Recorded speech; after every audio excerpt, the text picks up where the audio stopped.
আল্লাহ তাআলা বলছে ইন্নামা বাগিয়ুকুম আলা আনফুসিকুম, এই বান্দা তোমরা যে প্রতিনিয়ত আমার রাস্তা ছেড়ে উল্টো পথে চলছো, বাগিয়ুন সীমা লঙ্ঘন করছো আমার হুকুমের সাথে, তো মনে রেখো এটা প্রত্যেকটাই তোমাদের উপরেই বর্তাবে, আমার উপরে না। আমার আসমান ছোট হবে না, আমার জমিন ছোট হবে না, আমার সূর্য বন্ধ হবে না, আমার চাঁদ ছোট হবে না।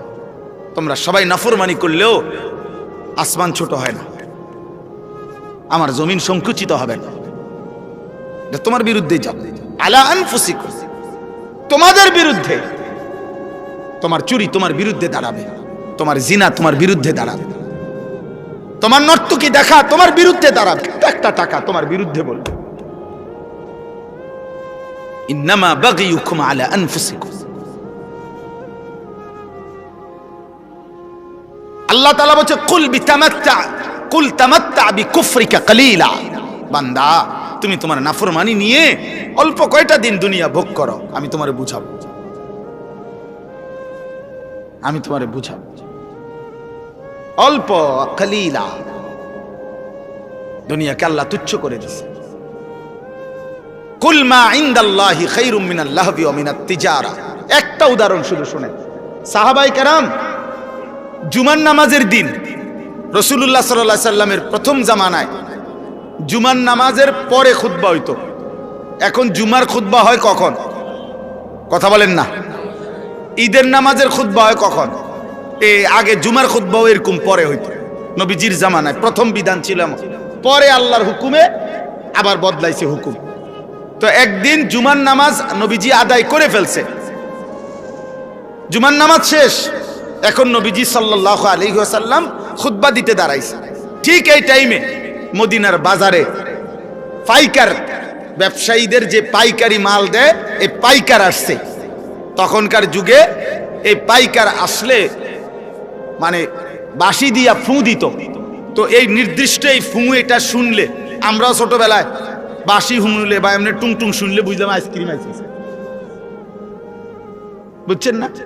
এটা আমরা বুঝতাম দৌড় দিয়া। পরে কত আমার পুরা মনে আছে, আমার বাসায় আমার আব্বার বা মার এই সিরাপের বোতল, এটা ভালো বোতল, ওষুধ অনেক খাইছে না, এটা কোনাত গিয়া ফালাই দিয়া সিরাপ আইসক্রিম খাই লাইছি বোতল দিয়া। বুঝেন নাই কথাটা? আমার দরকার আইসক্রিম, আমি সিরাপ দিয়া করবো কি? মায় পরে খুঁজছে যে বোতল, বলছি মা এটি হালাই দিছি, সিরাপ হালাইয়া মানে ওষুধ ভালাইয়া দিয়া আইসক্রিম খাই লাইছি।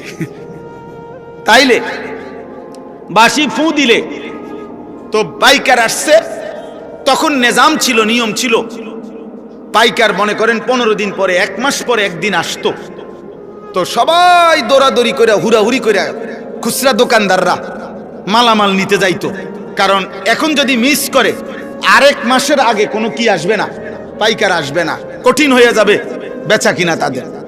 তো ঘটনা চক্রে এই সাহাবাদের মধ্যে যারা এই মদিনার বাজারের ব্যবসায়ী, ওনারা ওই বাঁশির ফুঁ শুই না, ওনারা ভাবছে নামাজ তো শেষ, শুধু খুতবাটা বাকি।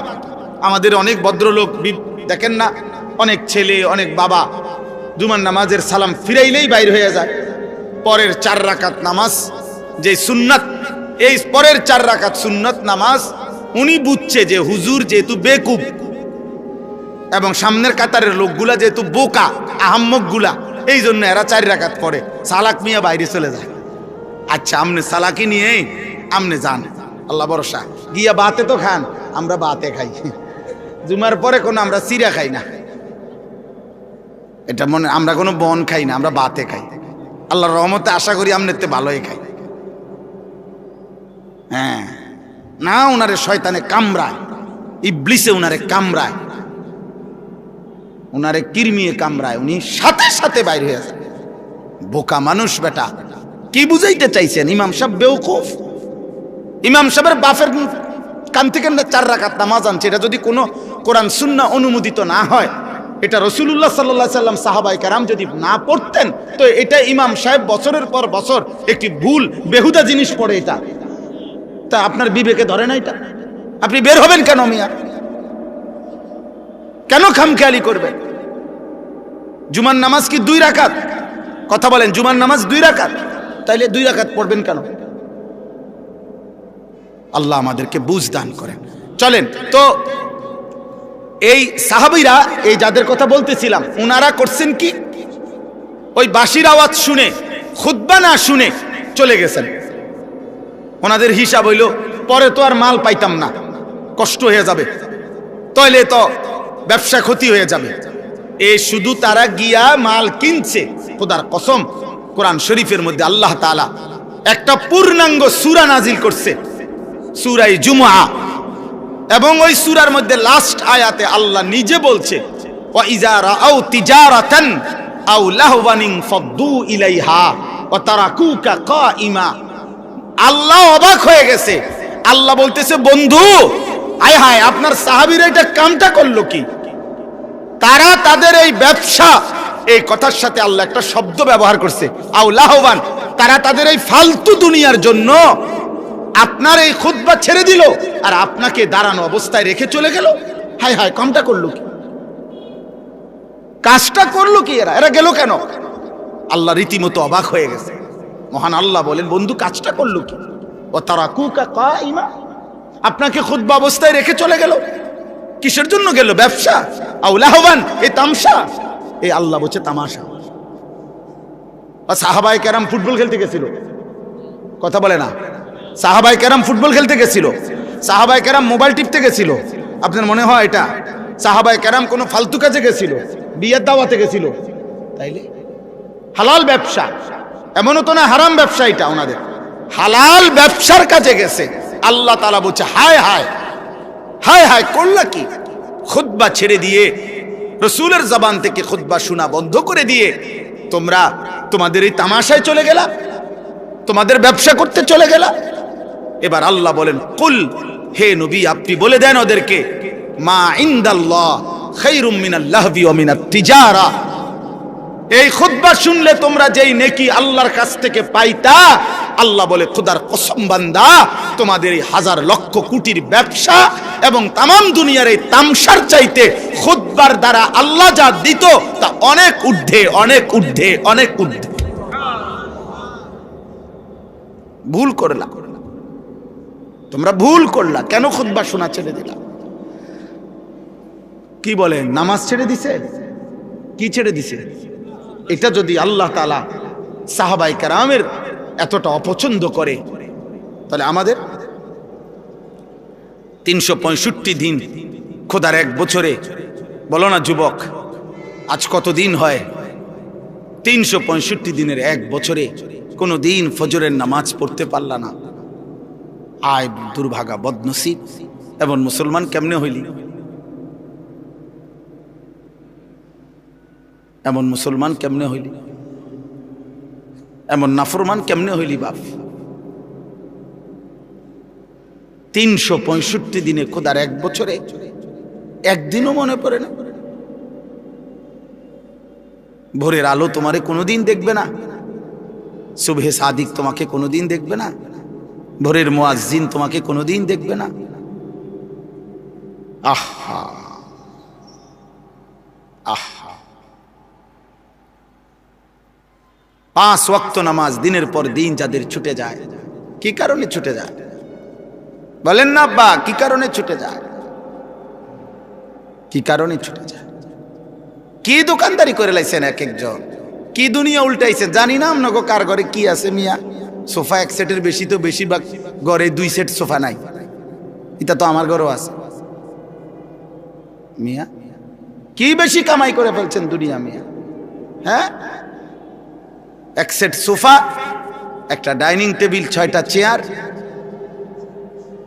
2টা খাট, 2টা আলমারি, বাথরুম 2টা, বদনা, বালতি, জগ, মগ, কাঁচের প্লেট, নুনের বাড়ি, আর কি ফার্নিচার এগুলা মিয়া? এটুকু ফালতু জিনিসের জন্য এত মিথ্যা বললেন, এত টাকা সুদ খান, 30 বছর ধরে সুদের চাকরি করেন, 30 বছর ধরে অবৈধ উপার্জন করেন। আরে হারামখোর, তোর লোভ কোনোদিন শেষ হবে না, খোদার কসম তোর অভাবও কোনোদিন শেষ হবে না। এই কিস্তি চলতে চলতে, সুদ চলতে চলতে, লোন চলতে চলতে কবরে চলে যাইবা, আর আখিরাতে জাহান্নাম ছাড়া আর কিছুই মিলবে না বেটা। কেউ মাতবরি করেন না, আমিও না, আপনিও না।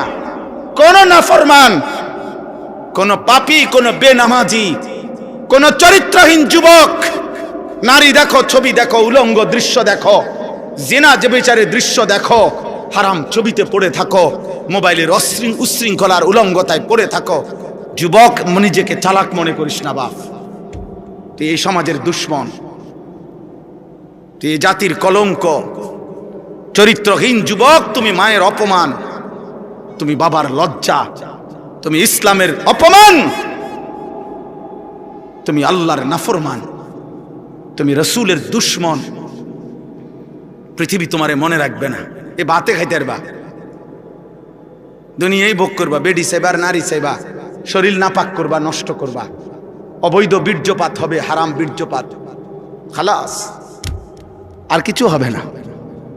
দুনিয়া মনে রাখবে না বাপ। শহীদ শরীফ ওসমান হাদি, এই ইমানদার যুবক রাহমাতুল্লাহ আলাইহি, আমি আজকে তার কবর জিয়ারত করে আসছি।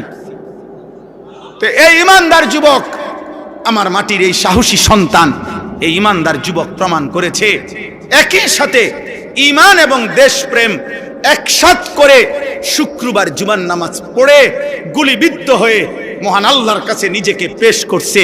আল্লাহ বলছে, হাদি তোর প্রতি ফোঁটা রক্তের বিনিময়ে আমি লক্ষ কোটি মানুষের চোখের পানি ঝরাইয়া দিলাম।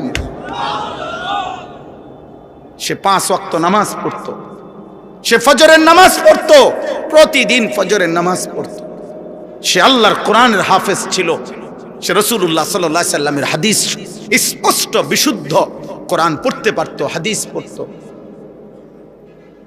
তার বাবা আলেম ছিলেন, তার মা পর্দানশীল, তার স্ত্রী পর্দানশীল, সে নিজে মাদ্রাসায় পড়ুয়া ছাত্র ছিল। হ্যাঁ বাবা, একই সাথে তার কলিজায় ঈমান ছিল, একই সাথে তার কলিজায় দেশপ্রেম ছিল। জমিনের মাটির প্রশ্নে, স্বাধীনতা, সার্বভৌমত্ব, আজাদির প্রশ্নে সে একাই বলছিল যে যদি দেশের একটা মানুষও যদি না বলে, তারপরেও ভারতীয় আধিপত্যবাদের বিরুদ্ধে আমি হাদি একাই বলে যাব, প্রয়োজন আমার জমিনের 1 ইঞ্চি কাউকে নিতে দেব না। জমিনের পাহারাদার ছিল, এই মাটির পাহারাদার, আবার ইমানদারও ছিল। এই জন্য দোস্ত, রাজনীতি আরো অনেকে আগেও করছে, এখনো করবে, কিন্তু এই পরিমাণ মানুষের চোখের পানি অঝরে ঝরানো, এটা কঠিন, এটা কঠিন, এটা কঠিন। আজকেও আমি যখন দেখছি, তখনও দেখছি যে জিয়ারত করতেছে সাধারণ মানুষ, যেই দেখলাম যে সব কাঁদতেছে, সব কাঁদতেছে।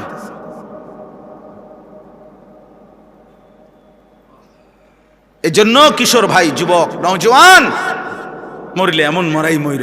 কত হাফেজ, কত আলেম, কত মুফতি, কত মুহাদ্দিস, কত পীর, কত বুজুর্গ, কত আউলিয়া, কত হাফেজে কোরআন, কত 90 বছরের বুড়া মানুষ, 4 বছরের বাচ্চা মানুষ, সবাই চোখ দিয়ে আল্লাহ তার জন্য পানি ঝরাইছে। প্রতিটা চোখের পানি তার জন্য দোয়া না? কথা বলেন না কেন? প্রতি ফোঁটা চোখের পানি তার জন্য দোয়া না? তাইলে এমন একটা মরণ তুমি মরো, যে মরণে দেশ কাঁদবে, মাটি কাঁদবে, যে মরণে কোটি মানুষের চোখের পানি ঝরবে। ঈমান এবং দেশপ্রেম একসাথ করছে, সে একসাথ করেছে। মাতৃভূমির প্রতিও তার অগাধ ভালোবাসা ছিল।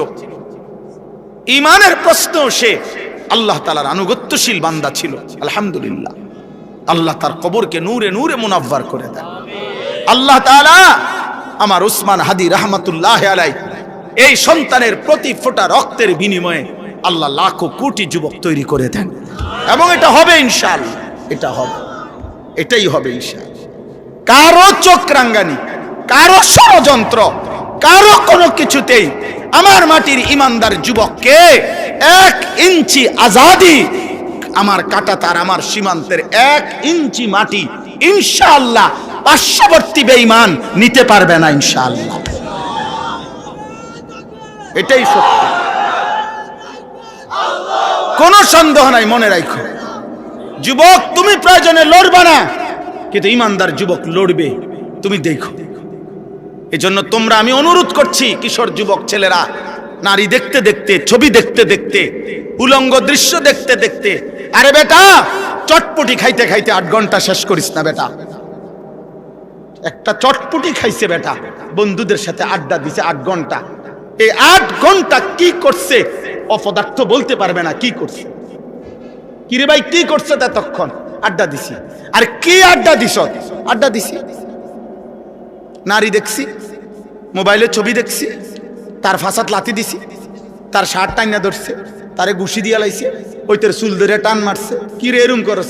আমরা ফ্রেন্ড, তো ফ্রেন্ডে বুঝি আরেক ফ্রেন্ডরে লাথি দেয়, তো দুইটাই তো অপদার্থ ফ্রেন্ড, দুটাই তো প্লাস্টিক।